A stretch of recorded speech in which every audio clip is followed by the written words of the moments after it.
আসসালামু আলাইকুম ওয়া রাহমাতুল্লাহি ওয়া বারাকাতুহু। আলহামদুলিল্লাহি রাব্বিল আলামিন ওয়াসসালাতু ওয়াসসালামু আলা নবিয়িনা মুহাম্মদ ওয়া আলা আলিহি ওয়া সাহবিহি আজমাইন, আম্মা বা'দ। সম্মানিত দিনী ভাই বোনেরা, পৃথিবীর যে যেখানে অবস্থান করছেন, আপনাদেরকে জানাচ্ছি স্বাগত মসজিদ নববীর খুতবার বঙ্গানুবাদ শোনার জন্য। আমি শেখ সাঈদী বিন আব্দুর রশিদ। আপনাদের কাছে আজকে মসজিদ নববীতে যে খুতবাটি প্রদান করা হয়েছে তারই একটি সংক্ষিপ্ত অনুবাদ আপনাদের সামনে উপস্থাপন করব ইনশাআল্লাহ। আল্লাহ রাব্বুল আলামিন যেন তিনি সহজ করেন এবং প্রতিটি কথার মাধ্যমে তিনি যেন আমাদেরকে কল্যাণ দান করেন, আমাদের জীবনকে বরকতময় করেন, আমিন। আজকের তারিখ হচ্ছে 6 মুহররম 1446 হিজরি, 12 জুলাই 2024 ইংরেজি। যিনি খুতবা দিয়েছেন তিনি হচ্ছেন ফজিলাতুল শেখ আব্দুল বারী আস-সুবাইতি হাফিজাহুল্লাহ। আর যে বিষয়ে তিনি রাসূলুল্লাহ সাল্লাল্লাহু আলাইহি সাল্লামের মিম্বারে দাঁড়িয়ে খুতবাটি প্রদান করেছেন তা হচ্ছে সুখী দাম্পত্য জীবনে শরঈ নির্দেশনা, অর্থাৎ আমরা কিভাবে সুখময়, আনন্দময়, সফলময় দাম্পত্য জীবন অর্জন করতে পারি সেসব বিষয়ে তিনি আমাদেরকে দিক নির্দেশনা দিয়েছেন। খুতবাটি অত্যন্ত গুরুত্বপূর্ণ। প্রতিটি মুসলিম নরনারী সবাই আমরা চাই আমাদের জীবনে, বিশেষ করে দাম্পত্য জীবনে যেন সুখ আসে প্রশান্তি, আমরা সবাই চাই। কিন্তু অধিকাংশ মানুষ দাম্পত্য জীবনের ব্যাপারে তারা অসুখী, তারা দুঃখী, বিভিন্ন রকম ফিতনা ফাসাদের মধ্যে তাদের জীবন জর্জরিত। এটা হচ্ছে বাস্তব অবস্থা।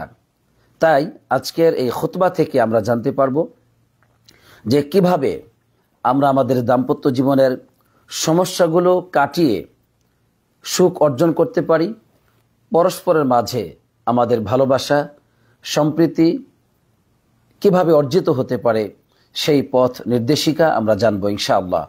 আল্লাহ তাআলা যেন আমাদেরকে মনোযোগ সহকারে শোনার তৌফিক দান করেন, আর আমি যেন আপনাদের সামনে বিষয়টিকে খুব সুন্দর করে উপস্থাপন করতে পারি। আল্লাহর কাছে আমি তার আসমা ও সিফাতের উসিলায় প্রার্থনা করে শুরু করছি।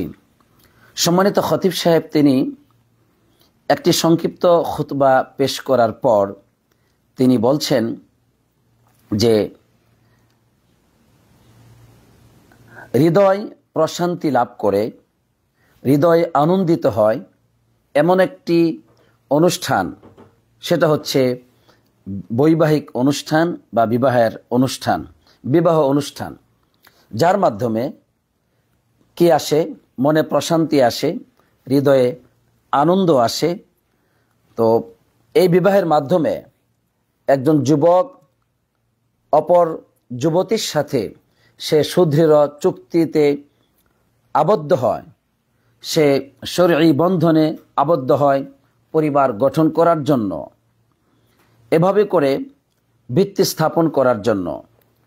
আর এই স্বামী স্ত্রীর বন্ধনে বা বিবাহ বন্ধনের মাধ্যমে সামাজিক সম্পর্ক সুদৃঢ় হয় এবং রাষ্ট্রের ভিত্তি শক্তিশালী হয়।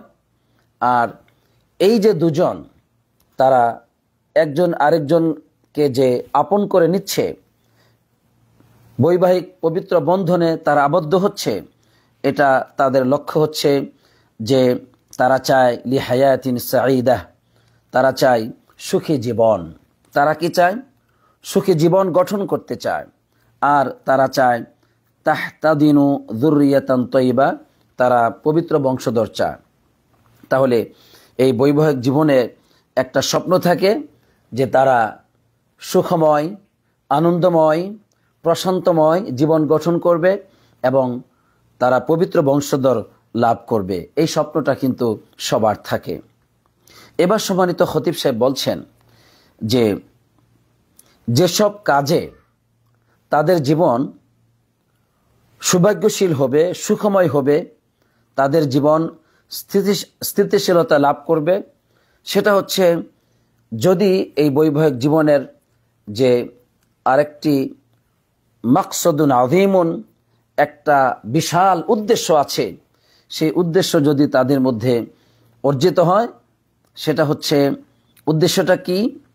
সেটা হলো যে একে অপরের যে অধিকার, একে অপরের যে হক এবং দায়িত্বের যে সীমারেখা, সেটা যদি তারা অনুধাবন করে, তো সেটা যদি অনুধাবন করে তাহলেই কিন্তু তাদের মাঝে জীবন সুখময় হবে, তাদের জীবন সুদৃঢ় ও শক্তিশালী হবে, এই দাম্পত্য জীবন। আলহামদুলিল্লাহ।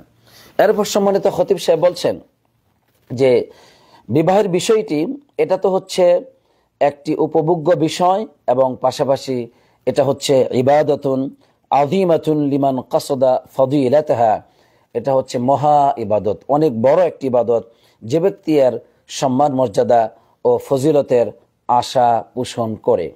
তাহলে সম্মান মর্যাদা এবং ফজিলতের উদ্দেশ্যে যদি কোনো মানুষ বৈবাহিক জীবনে আবদ্ধ হয়, তাহলে এটা যেমন উপভোগ্য একটি বিষয়, পাশাপাশি এটা কিন্তু একটি বিরাট ইবাদত। আলহামদুলিল্লাহ।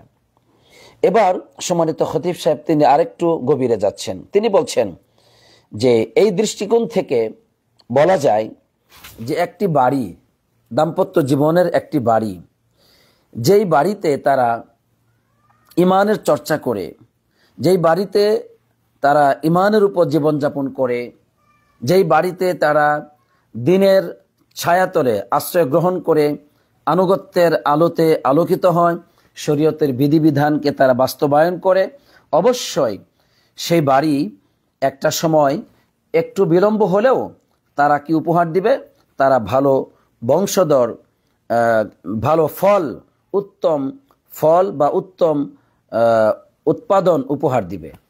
এর মানে সেই বাড়ি থেকে ভালো পবিত্র বংশধর অবশ্যই বের হবে, যেই বাড়ি দিনের উপর দিনের আলোতে আলোকিত হয়, দিন চর্চায় তারা গড়ে ওঠে, তারা আল্লাহ তাআলার দিনের ছায়াতলে আশ্রয় গ্রহণ করে, তারা আল্লাহর আনুগত্যে জীবনযাপন করে। এই আনুগত্য চর্চা যদি কোনো বাড়িতে হয়, কোনো দাম্পত্য জীবনে পাওয়া যায়, তাহলে সেখান থেকে পবিত্র বংশধর আসবে এই পৃথিবীতে। আর এই মর্মে আল্লাহ রাব্বুল আলামিন কোরআনুল কারীমে সূরাত আল ইমরানের 34 নম্বর আয়াতে কারিমায় বলেছেন, যুররিয়াতাম বা'দুহা মিন বা'দ, তারা কতকের বংশধর। এর মানে এটা নবীদের ব্যাপারে আল্লাহ তাআলা আলোচনা করার পরে তিনি বলেছেন যুররিয়াতাম বা'দুহা মিন বা'দ, তারা কতকের বংশধর থেকে। আল্লাহু সামিউন আলিম, আল্লাহ তাআলা সর্বশ্রোতা সর্বজ্ঞানী। সুতরাং আমরা যদি আমাদের দাম্পত্য জীবনে যদি আল্লাহ রাব্বুল আলামিনের ইবাদত করি, আল্লাহর আনুগত্যের মাধ্যমেই আমাদের জীবন যদি গড়ে ওঠে, দৈনন্দিন জীবন যদি আনুগত্যের মাধ্যমে আমরা এগিয়ে যেতে পারি, এগিয়ে নিয়ে যেতে পারি আল্লাহর তৌফিকে, তাহলে অবশ্যই এই দাম্পত্য জীবন হবে সুখী, এই দাম্পত্য জীবন হবে আনন্দময়, এবং এদের মাধ্যমেই উপহার সমাজ পাবে, রাষ্ট্র পাবে সুসন্তান, পবিত্র বংশধর। আলহামদুলিল্লাহ। এবার সম্মানিত খতিব সাহেব বলছেন যে ইসলাম স্পষ্টভাবে বর্ণনা করে দিয়েছে যে দাম্পত্য জীবনে, ছেলে মেয়েদের জীবনে কিভাবে বরকত আগমন করবে, বরকত তাদের জীবনে কিভাবে আসতে পারে, এবং বললেন যে বরকত যখন চলে আসবে তখন কিন্তু কল্যাণের দ্বার খুলে যাবে, ধারাবাহিকভাবে কল্যাণ আসতে থাকবে, আর শয়তান তাদের জীবন থেকে পলায়ন করবে। আলহামদুলিল্লাহ। তো এই বারাকা দাম্পত্য জীবনে আসার কয়েকটি আমল সম্মানিত খতিব সাহেব বলেছেন। 1 নম্বর তিনি বলছেন যে বারাকা আসবে তাদের জীবনে যদি তারা কোরআনুল কারীম তেলাওয়াত করে। 2 ওয়া ইহয়াউ যিকরিল্লাহি, তারা যদি আল্লাহ রাব্বুল আলামিনের জিকিরকে জীবিত রাখে বা জীবিত করে। ওয়াসসালাত, এবং তারা যদি সালাত আদায় করে। তাহলে কোরআন তেলাওয়াত, আল্লাহর জিকির এবং আল্লাহ তাআলার এই যে 5 ওয়াক্ত সালাত যদি কেউ আদায় করে, কোনো দাম্পত্য জীবন এর যত্ন নেয়, পাশাপাশি যদি তারা আর অন্যান্য নফল সালাতগুলোও যত্নবান হয়, তাহলে কিন্তু তাদের জীবনে বারাকা আসবেই আসবেই আসবেই। রাসূলুল্লাহ সাল্লাল্লাহু আলাইহি সাল্লাম তিনি বরকত এর পথে বাধা বিপত্তি সৃষ্টি করে, প্রতিবন্ধকতা সৃষ্টি করে, সে হচ্ছে শয়তান। এই শয়তান সম্পর্কে বেশ কিছু হাদিস সম্মানিত খতিব সাহেব বলেছেন, যেটা আমরা শুনবো যে বরকত আসতে পারে কিভাবে। যে আল্লাহ নবী সাল্লাল্লাহু আলাইহি সাল্লাম বলছেন, ইদা দাখালা রাজুলু বাইতাহু, একজন ব্যক্তি যখন তার ঘরে বাড়িতে প্রবেশ করে তখন ফাযাকারাল্লাহ ইনদা দুখুলিহি ওয়া ইনদা তুআমিহি, সে প্রবেশের সময় আল্লাহকে স্মরণ করে এবং খাদ্য গ্রহণের সময়ও আল্লাহকে স্মরণ করে, তখন শয়তান অপর শয়তানদেরকে বলে লা মাবিতা লাকুম ওয়ালা আশা, এই যে ঘরে, এখানে তোমাদের কোনো থাকার ব্যবস্থা নেই, এখানে কোনো রাতের খাবারের কোনো ব্যবস্থা তোমাদের জন্য নেই। এর মানে আল্লাহ রাব্বুল আলামিনের জিকির ঘরে প্রবেশের সময় এটা কিন্তু অবশ্যই লাগবে, এবং পাশাপাশি খাদ্যের সময় আল্লাহ তাআলাকে স্মরণ করতে হবে। তাহলে শয়তান ওই ঘরে প্রবেশ করতে পারবে না। আর শয়তান যত কোনো ঘর থেকে, কোনো জীবন থেকে, কোনো দাম্পত্য জীবন থেকে দূরে থাকবে, ওই দাম্পত্য জীবনে তত বেশি সুখ, শান্তি, বারাকা, আনন্দ, ফুর্তি নাজিল হবে আল্লাহর পক্ষ থেকে। আলহামদুলিল্লাহ, শয়তানকে দূর করতে হবে আল্লাহর জিকিরের মাধ্যমে, আল্লাহর ইবাদতের মাধ্যমে। হাদিসটি সহিহ মুসলিমে আসছে। আল্লাহ নবী সাল্লাল্লাহু আলাইহি ওয়াসাল্লাম আরো বলেছেন, ইকরাউ সূরাতুল বাকারা, তোমরা সূরাতুল বাকারা পাঠ করো। কেন? সূরাতুল বাকারা ফাইন্না আখযাহা বারাকা, সূরাতুল বাকারা পরিবারে পাঠ করলে পরে এতে বরকত অবতীর্ণ হয়। ওয়া তারকাহা হাসরা, এটাকে ছেড়ে দেওয়া এটা আফসোসের বিষয়। ওয়ালা তাস্তাতিউহা আল বাতলা, আল বাতলা মানে জাদুটনা। এর মানে জাদুটনা তাকে ক্ষতি করতে পারবে না যদি সূরাতুল বাকারা পাঠ করা হয়। তাহলে জাদুটনা আপনার জীবনে প্রভাব বিস্তার করতে পারবে না, আপনার উপর ক্ষমতা বিস্তার করতে পারবে না যদি আপনি সূরাতুল বাকারা পাঠ করেন, বাড়িতে যদি পাঠ করেন। অতএব আমাদেরকে অবশ্যই সূরাতুল বাকারা পাঠ করতে হবে শয়তান থেকে বাঁচার জন্য। অন্য হাদিসের মধ্যে আসছে যে বাড়িতে সূরাতুল বাকারা পাঠ করা হয়, ইয়াফিরু মিনহু শাইতান, শয়তান ওই বাড়ি থেকে বের হয়ে যায়। আলহামদুলিল্লাহ, তাহলে বাড়ি থেকে শয়তান তাড়াতে হবে যদি আমরা সুখ পেতে চাই, শান্তি পেতে চাই। আল্লাহ নবী সাল্লাল্লাহু আলাইহি ওয়াসাল্লাম সালাতের বিষয়টিও কিন্তু ঘরে গুরুত্ব দিয়েছেন। তিনি বলেছেন, ইজআলু মিন সালাতিকুম ফি বুয়ুতিকুম, তোমরা ঘরেও তোমাদের সালাত আদায় করো, এটা হচ্ছে নফল সালাত। ওয়ালা তাজআলুহা আলাইকুম কুবুরা, এবং তোমরা ওই ঘরটাকে কবরে রূপান্তরিত করো না, তোমরা কবর বানাবে না। কবরে যেমন আল্লাহর ইবাদত করা হয় না, আল্লাহর জিকির করা হয় না, তো এরকম কবর বানাবে না তোমাদের ঘরকে। হাদিসটি মুসনাদ আহমদে এসেছে। এর মানে ঘরে যেন নফল ইবাদত থাকে, ঘরে যেন কোরআনুল কারীম তেলাওয়াত হয়, ঘরে যেন কোরআন এবং সুন্নাহর চর্চা হয়, দ্বীনের চর্চা হয়। ঘর শুধু খাবার দাবার, আনন্দ ফুর্তি এগুলো করার জন্য নয়, ঘর হচ্ছে আল্লাহর একটি ইবাদতের জায়গা। তাই ঘরকে আমরা যদি আল্লাহর ইবাদতের মাধ্যমে আমরা যদি সেটাকে জীবিত রাখতে পারি, সেটাকে আবাদ করতে পারি, তাহলে সুখ শান্তি আসবেই আসবেই আসবেই ইনশাআল্লাহ। আল্লাহ তৌফিকে, আল্লাহ আমাদেরকে বুঝার তৌফিক দান করুক, আমিন। ঘরে প্রবেশের সময় সালামের অভ্যাস আমাদেরকে গড়তে হবে। এই মর্মে আল্লাহ রাব্বুল আলামিন সূরাতুন নূরের 61 নম্বর আয়াতে কারিমায় বলেছেন, ফাইদা দাখালতুম বুয়ুতা ফাসাল্লিমু আলা আনফুসিকুম তাহিয়া, তোমরা যখন ঘরে প্রবেশ করো তখন তোমরা সালাম বিনিময় করো, সালাম দাও, নিজেদের উপর সালাম দাও, পরিবারে যারা আছে তাদেরকে সালাম দাও। তাহিয়াতান, এটা হচ্ছে অভিবাদন স্বরূপ। কিসের পক্ষ থেকে? তাহিয়াতাম মিন ইনদিল্লাহি মুবারাকাতান তাইয়্যিবা, এটা আল্লাহ তাআলার পক্ষ থেকে বরকত স্বরূপ, এটা আল্লাহর পক্ষ থেকে কল্যাণ স্বরূপ। সুবহানাল্লাহ। তাহলে কল্যাণ এবং বরকত আসবে পরিবারের উপর যদি পরিবারে প্রবেশ করার সময়, বাইরে থেকে আসার সময়, ঢোকার সময় যদি সালাত কি বলে সালাম দিতে পারি। আল্লাহ আমাদেরকে এর উপর মানার তৌফিক দান করুক, আমিন। সম্মানিত খতিব সাহেব এবার কিছু উন্নত চরিত্রের কথা বলেছেন, যেই চরিত্রগুলো আমাদের জীবনে বাস্তবায়ন করা উচিত, বিশেষ করে দাম্পত্য জীবনে। যদি সেই চরিত্রগুলো আমরা অনুসরণ করতে পারি, আমাদের জীবনে বাস্তবায়ন করতে পারি, স্বামী এবং স্ত্রী দুজন মিলে, ইনশাআল্লাহুল আজিজ সেই পরিবারে সুখ ও শান্তি আসবে আল্লাহর তৌফিকে। সম্মানিত খতিব সাহেব বলছেন, রাসমাল কুরআনু কাঈদাতান কুরআনিয়াতান তারতাকি বিসসুলুকি ওয়াল আদাব, যে কোরআনিক যে রীতি বা নীতি, সেটা কোরআনিক রীতি অঙ্কন করেছে কোরআনুল কারীম, যেটা দিয়ে চরিত্র এবং শিষ্টাচারিতা উন্নতি লাভ করে। তো এবং ওই কোরআনের ওই যে রীতি, এর মাধ্যমে আত্মা, স্বামী এবং স্ত্রীর আত্মা দুজনের আত্মা নিকটবর্তী হয় এবং তাদের মহব্বত ও ভালোবাসা প্রেম শক্তিশালী হয়। আল্লাহু আকবার। সেটা কি? কোরআন কি রীতির কথা বলেছে? কোরআন কোন চরিত্রের কথা বলেছে? কোন গুণটির কথা বলেছে? ওয়াহিয়াল মুআশারাতু বিল মারুফ, সেটা হচ্ছে ন্যায়সঙ্গতভাবে জীবনযাপন করা। স্বামী স্ত্রীর মাঝে একটি ন্যায়পরায়ণতা, ন্যায়সঙ্গতা, একটি সুন্দর জীবন থাকবে তাদের মাঝে। আল্লাহ তাআলা এই চরিত্র সম্পর্কে, এই গুণ সম্পর্কে বলছেন, ওয়াশিরুহুন্না বিল মারুফ, তোমরা তোমাদের স্ত্রীদের সাথে ন্যায়সঙ্গতভাবে জীবনযাপন করো, ন্যায় নীতি অবলম্বন করো। এই যে ন্যায় নীতি মানে সহাবস্থান, সুন্দরভাবে জীবনযাপন করা, এর মধ্যে অনেকগুলো দিক প্রবেশ করেছে। সম্মানিত খতিব সাহেব বলছেন, একজন আরেকজনের সাথে ন্যায় নীতি অবলম্বন করবে। সেটা কি? তিবুল কৌল, কোমল কথা বলবে, সুন্দর কথা বলবে। হসনুল ফিল, একে অপরের সাথে কর্ম হবে সুন্দর। আর তালাত্তুফু ফিল মুআমালা, আচার আচরণের ক্ষেত্রে তারা একজন আরেকজনের সাথে কোমলতা অবলম্বন করবে। সুবহানাল্লাহ।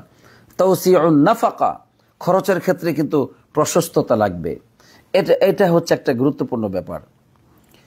অনেক ফ্যামিলি আছে যেখানে অনেক বেশি প্রশস্ততা, অপচয়, সেটা ইসলাম পছন্দ করে না। কিন্তু তাওসিউন নাফাকা অর্থাৎ পরিবারের প্রয়োজনকে মেটানো, তাদেরকে সঠিকভাবে খরচ দেওয়া, তাদের চাহিদা পূরণ করা, এটা কিন্তু স্বামী এবং স্ত্রীর ভালোবাসার অন্যতম কারণ।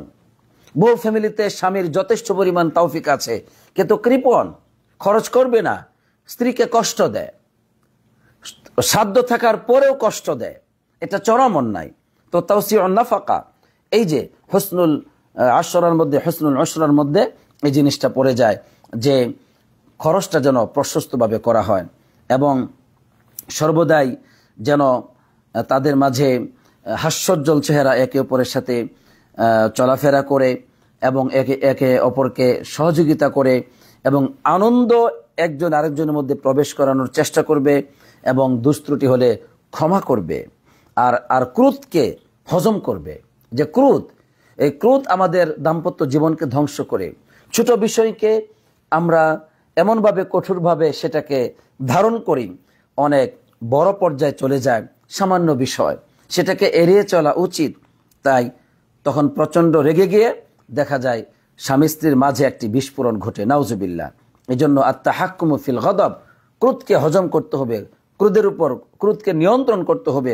ওয়াল বু'দু আনিল খুসুমা তাকদিমুস সুলহ আলাল জাফা, অবশ্যই এই ঝগড়াঝাটি এটা থেকে বিরত থাকতে হবে। ঝগড়া বিবাদ, এই ঝগড়া বিবাদ এটা থেকে বিরত থাকতে হবে এবং কঠোরতার উপর সংশোধনকে অগ্রাধিকার দিতে হবে, সংশোধনকে প্রাধান্য দিতে হবে। আমরা কি চাই? আমরা বিচ্ছিন্নতা চাই, আমরা দূরে চলে যেতে চাই, কিন্তু না, এটাকে প্রাধান্য দেওয়া যাবে না। ঝগড়া থেকে দূরে থাকতে হবে। ঝগড়া হয়ে গেলে দ্রুত সেটাতে কাছাকাছি আসার চেষ্টা করতে হবে, তাহলে দাম্পত্য জীবন এটা শক্তিশালী হবে, এটা চলমান থাকবে। সম্মানিত খতিব সাহেব তিনি আরও বললেন যে অমিনাল মুআশারাতি বিল মারুফ, ন্যায়সঙ্গত জীবনযাপন করা, ন্যায় নীতি অবলম্বন করার অন্যতম একটি পথ হচ্ছে হিফজুল আসরার, পারস্পরিক গোপন বিষয় এটা গোপন রাখতে হবে। দেখা যায় স্বামীর মধ্যে একটু অপরাধ পেয়েছে, এটা মা বাবার 14 গোষ্ঠী সবাইকে জানিয়ে দিল, অথচ স্বামীর অনেকগুলি ভালো গুণ আছে সেগুলো জানে না। তো এটা হচ্ছে একটা ফিতনার কারণ। ওই মানুষকে যে আমি প্রত্যেক বোনকে বলবো যে আপনি স্বামীর ওই দোষটা যে আপনি বলে দিলেন আপনার পরিবারের কাছে, এরপরে যে সারা জীবন আপনার সাথে ভালো আচরণ করবে সেগুলো কোথায় যাবে? তো আপনার প্রতি কিন্তু খারাপ ধারণা করে ফেলবে যে আপনি সুখী মানুষ না, এবং আপনার স্বামীকে আপনি অপমানিত করলেন। একটু সবর করেন না, ভালো গুণগুলো আরো দেখেন, অর্জন করার চেষ্টা করেন। তো এই যে হিফজুল আসরার, গোপন বিষয়গুলো বলে দেওয়া, ঠিক এটা স্বামীও অনেক ক্ষেত্রে বউর ব্যাপারে বলে দেয়, বউ আবার স্বামীর ব্যাপারে বলে দেয়। এগুলো উচিত নয়। এগুলোই আপনাদের স্বামী স্ত্রীর জীবনটাকে বিনষ্ট করবে, দুর্বল করে ফেলবে এবং এগুলো বিচ্ছিন্নতার অন্যতম কারণ, অশান্তির অন্যতম কারণ। আর যত বিরোধিতা আছে, যত মতানৈক্য আছে, এগুলোকে অবশ্যই গোপন রাখতে হবে, কোনোভাবে এগুলোকে প্রকাশ করা যাবে না। এবং বর্তমান যেটা বেশি পাওয়া যায়, বর্তমান সবচেয়ে বেশি আজকে স্বামী এবং স্ত্রীর যে বন্ধন এবং বন্ধন বিচ্ছিন্ন হয়ে খুব দ্রুত তালাক পর্যন্ত মানুষ পৌঁছে যাচ্ছে, তার কারণটা এই যে এখানে খুঁজে পাওয়া যাবে। আল্লাহ তাআলা বলেছেন, ওয়ালা তাজাসসু, গোয়েন্দাগিরি করো না। গোয়েন্দাগিরি করা, ওয়াল ইবতিআদ আনিত তাজাসসুসি ওয়া সাদ্দু কুল্লি মা ইউফদা ইলা যালিক, যে তাজাসসুস থেকে দূরে থাকতে হবে, গোয়েন্দাগিরি করা, এটা থেকে দূরে থাকতে হবে। স্বামী কি করলো, শুধু গোপন বিষয় তালাশ করা, স্ত্রী কি করলো, তার গোপন বিষয় তালাশ করা, ছোট ছোট বিষয় তালাশ করা, তো এগুলো কিন্তু একজন আরেকজনকে দূরে সরিয়ে দিবে। আর এই জন্য আল্লাহ তাআলা বলেছেন যে তোমরা এই গোপন বিষয় তালাশ করো না, ও তাতাব্বুল আওরাত ও ওয়াকাশফুল মাস্তুর, গোপন বিষয় তালাশ করো না এবং গোপন বিষয় প্রকাশ করো না, যেগুলো আল্লাহ গোপন রেখেছেন সেগুলো তোমরা প্রকাশ করো না। তো আজকে এটা হচ্ছে আমাদের সমাজে, আমাদের সমাজে এটাই হচ্ছে, স্বামী তার স্ত্রীর, আর মানুষ তো কোনো দুষ্কৃতি থাকতে পারে, এগুলো তালাশ করে, এবং আর স্ত্রীও তো স্বামীর ব্যাপারে সন্দেহের শেষ নাই, তো এগুলো তালাশ করে, এগুলো এই সব কিছুর মাধ্যমে দেখা যায় তাদের জীবনটি ধ্বংস হয়ে যায়। যেটা সে জানে না, ধারণা করে, তার ব্যাপারে আর অনেক কিছুই চিন্তা করে। আল্লাহ রাসূল সাল্লাল্লাহু আলাইহি ওয়াসাল্লাম বলছেন, ইন্নী লাম উমার আন আনকুবা আন কুলুবিন নাস ওয়ালা আশুক্কা বুতুনাহুম। হাদিসটি বুখারী মুসলিমে এসেছে যে আমি তো আদিষ্টিত হই নাই মানুষের যে অন্তরে কি আছে, অন্তরকে পরীক্ষা করার জন্য এবং তাদের পেটকে চিরে দেখার জন্য আমি তো আদিষ্টিত হয়নি। এর মানে মানুষের অন্তরে গোপন কি আছে এইটা খোঁজাখুঁজি করার দরকার তো আমার নেই। মানুষের পেটের ভিতরে কি আছে এটা তো আমার দেখার দায়িত্ব দেওয়া হয়নি। আজকে কিন্তু এটাই হচ্ছে, স্বামী এবং স্ত্রী তারা প্রত্যেকেই একজন আরেকজনের অন্তরে কি আছে, পেটের ভিতরে কি আছে সেটা খুঁজে বের করার চেষ্টা করছে, মনে করছে লাভবান হবে, লাভবান হয়নি, বরং তাদের জীবনে বিচ্ছিন্নতা ঘটেছে। হয়তো স্বামী ছাড়াই স্বামীহীন নারীকে জীবনযাপন করতে হচ্ছে, আবার স্বামীকেও স্ত্রীহীন জীবনযাপন করতে হচ্ছে। কোনো দিন তারা সফলতা অর্জন করতে পারছে না, না তাদের চরিত্র হেফাজত থাকছে, না সামাজিক মর্যাদা তারা অর্জন করতে পারছে, না তারা জীবনে অন্য কোনো দিক থেকে সফলকামী হতে পারবে না। আল্লাহর অবাধ্য হয়ে কেউ সফলকামী হতে পারে না। আল্লাহ আমাদেরকে হেফাজত করুক, বুঝার তৌফিক দান করুক, আমিন। এরপর সম্মানিত খতিব সাহেব তিনি খারাপ ধারণা সম্পর্কে তিনি কথা বললেন, যে খারাপ ধারণা এটা হচ্ছে স্বামী স্ত্রীর জীবনে, দাম্পত্য জীবনে অন্যতম একটি বিপদ, অন্যতম একটি মুসিবত, বিপদ, যেটা কি করে দলিলবিহীন প্রমাণহীন ভাবে এটা একজন আরেকজনকে অপবাদ দিয়ে থাকে, নাউজুবিল্লাহ। খারাপ ধারণা এটা কিন্তু ক্রোধের কারণ করে এবং ভালোবাসা সেখান থেকে দূর হয়ে যায়। আপনি যদি জানেন যে আপনার স্বামী আপনার ব্যাপারে খারাপ ধারণা করে, আপনি কিন্তু ওই স্বামীকে ভালোবাসবেন না। আবার স্ত্রী যদি জানে আমার স্বামী আমার ব্যাপারে খারাপ ধারণা করে, তাহলে কিন্তু স্বামী ভালোবাসবে না। এই জন্য এই সমস্ত বিষয়গুলো আমাদেরকে পরিবর্তন করতে হবে। আল্লাহ আমাদেরকে সেই তৌফিক দান করুক, আমিন। এরপর সম্মানিত খতিব সাহেব বলছেন যে অন্যতম এবং উন্নত চরিত্রের একটি চরিত্র হচ্ছে যে উদাসীন হওয়া। এত সবসময় ছোট বিষয়ে, আপনার ছোট ছোট বিষয়ে, গুরুত্বহীন বিষয়ে খুব তীক্ষ্ণভাবে খেয়াল করা, এটা করা উচিত নয়। বরং এই তুচ্ছ বিষয়গুলোকে এড়িয়ে চলা এবং একজন আরেকজনের হুচট খেতে পারে। আপনি হয়তো কোনো কাজে হুচট খেয়েছেন, স্বামী খেয়েছে, স্ত্রী খেয়েছে, কোনো কাজে বলছে ও তাতাব্বু আস-সাকাতাত, এই যে হুচট খাওয়া, এইসব ব্যাপারে কিন্তু তালাশ করা যাবে না। মানুষের জীবনে কখনো এলোমেলো হয়ে যেতে পারে, কোনো ক্ষতি হয়ে যেতে পারে, সেই সব ব্যাপারগুলোতে এড়িয়ে চলতে হবে। এজন্য উদাসীন থাকা, উদাসীন বলতে মানে ছোট বিষয়ে এড়িয়ে চলা। কারণ প্রত্যেকটা ব্যাপারে ছোট বিষয়ে পুঙ্খানুপুঙ্খানুভাবে যদি আপনি স্বামী স্ত্রী একজন আরেকজনকে যদি পাকড়াও করতে চায়, তাহলে সেই দাম্পত্য জীবন কোনো দিন টিকে থাকতে পারে না। আল্লাহ আমাদেরকে বুঝার তৌফিক দান করুক, আমিন।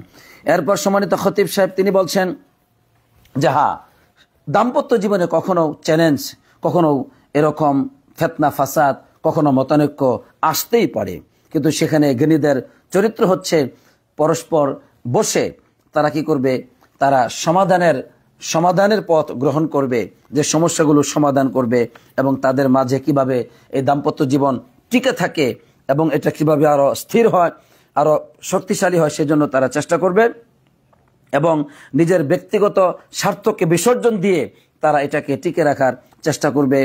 আরেকটা বিষয় বললেন যে একটা বিষয় সতর্ক অবশ্যই করতে হবে, সেটা হচ্ছে আল ইনাদ।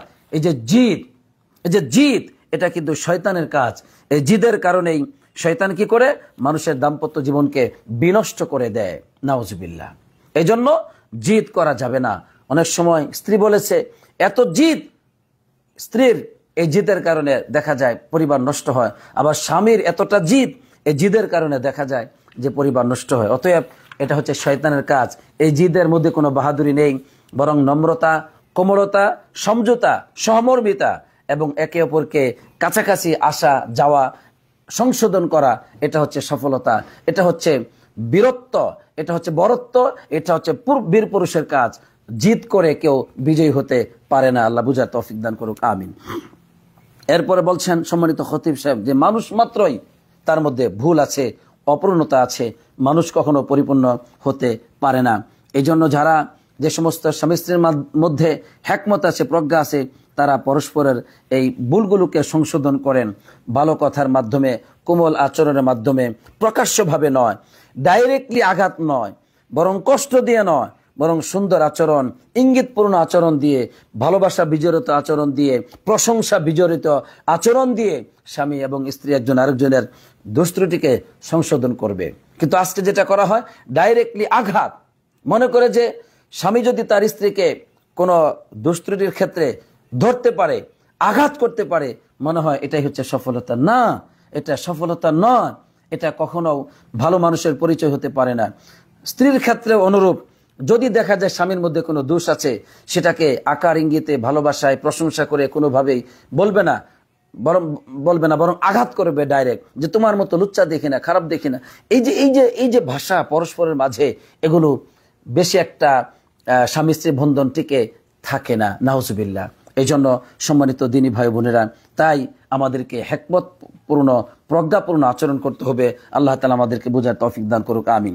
এরপর সম্মানিত খতিব সাহেব বলছেন যে স্বামী এবং স্ত্রীর জীবন, এই দাম্পত্য জীবনকে বিনষ্ট করে আরেকটা ব্যাপার, সেটা হলো যে এই যে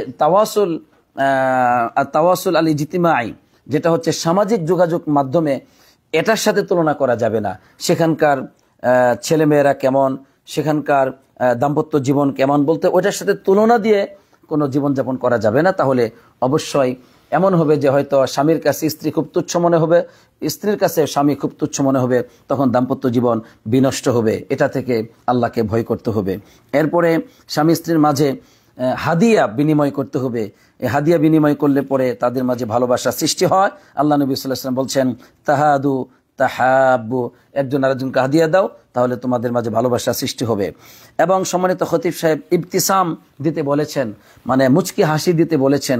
এই জন্য মুচকি হাসি, এটা হচ্ছে স্বামী স্ত্রীর মধ্যে কাছাকাছি হওয়ার অন্যতম মাধ্যম, ভালোবাসা অর্জন বা ভালোবাসা বৃদ্ধি পাওয়ার অন্যতম মাধ্যম। এবং ফাহিয়া তুফতাহু মাগালিকুল কুলুব, এবং অন্তরের যে বন্ধ দরজা আছে সেগুলো কিন্তু খুলে যায় মুচকি হাসির মাধ্যমে। নবীজি বলেছেন, তাবাসসুমুকা ফি ওয়াজহি আখিকা সাদাকা, তোমার ভাইয়ের সামনে তুমি মুচকি হাসি দিবে, এটা হচ্ছে তোমার জন্য সদকা। অতএব স্বামী এবং স্ত্রী একজন আরেকজনকে দেখে মুচকি হাসি দিবে। তো সম্মানিত খতিব সাহেব এই সমস্ত উপকরণগুলো বলেছেন। এটা হচ্ছে প্রথম খুতবা, এখানে শেষ করেছেন। তবে এই জিনিসগুলো যদি আমরা অনুসরণ করতে পারি আল্লাহর তৌফিকে, অবশ্যই দাম্পত্য জীবন সুখময় হবে, সেখানে ফিতনা ফাসাদ দূরীভূত হবে এবং তাদের ভালোবাসারই বন্ধন শক্তিশালী হবে। তারা সমাজকে সুসন্তান, নেক সন্তান, শ্রেষ্ঠ সমাজ পরিচালক উপহার দিতে পারবে। তো এটা হচ্ছে প্রথম খুতবা। দ্বিতীয় খুতবা সম্মানিত খতিব সাহেব একটা আমলের কথা বলেছেন, সেটা হলো যে মুহররম মাসের সিয়ামের ব্যাপারে নবী করিম সাল্লাল্লাহু আলাইহি ওয়াসাল্লাম উদ্বুদ্ধ করেছেন। সেটা হলো মুহররমের 10 তারিখে সিয়াম পালন করতে হবে। নবী করিম সাল্লাল্লাহু আলাইহি ওয়াসাল্লাম বলেছেন, আমি আগামী বছর যদি বেঁচে থাকি তাহলে আমি এই 9 তারিখের সিয়ামও আমি পালন করব। এই জন্য মুহররমের 9 এবং 10 এই দুটো সিয়াম পালন করা, এটা হচ্ছে সুন্নাহ। তাই আমরা 9 এবং 10 সিয়াম পালন করব। নবী করিম সাল্লাল্লাহু আলাইহি ওয়াসাল্লামের সুন্নাহকে আমরা জীবিত করব। আল্লাহ তাআলা এর উপর আমাদের সবাইকে আমল করার তৌফিক দান করুক, আমিন। তো আজকে আমরা যে বিষয়টি জানলাম, দাম্পত্য জীবন কিভাবে সুখময় হতে পারে, কিভাবে দুঃখ, যন্ত্রণা, গ্লানি এবং অশান্তি থেকে কিভাবে আমরা দাম্পত্য জীবন এটা সঠিক পথে ফিরে আসতে পারে। এই যে পথগুলো আমরা জেনেছি, আল্লাহ তাআলা আমাদের সবাইকে এর উপর আমল করার তৌফিক দান করুক। আর আলোচনাটি সবাই একে অপরের কাছে শেয়ার করব ফেসবুকে এবং আমাদের যে হোয়াটসঅ্যাপ আছে গ্রুপে, এভাবে করে আমরা শেয়ার করে দিব। আল্লাহ তাআলা আমাদের সবাইকে যা শুনলাম এর উপর আমল করার তৌফিক দান করুক। আমিন। আসসালাতু ওয়াসসালামু আলা নবিয়িনা মুহাম্মদ ওয়া আলা আলিহি ওয়া সাহবিহি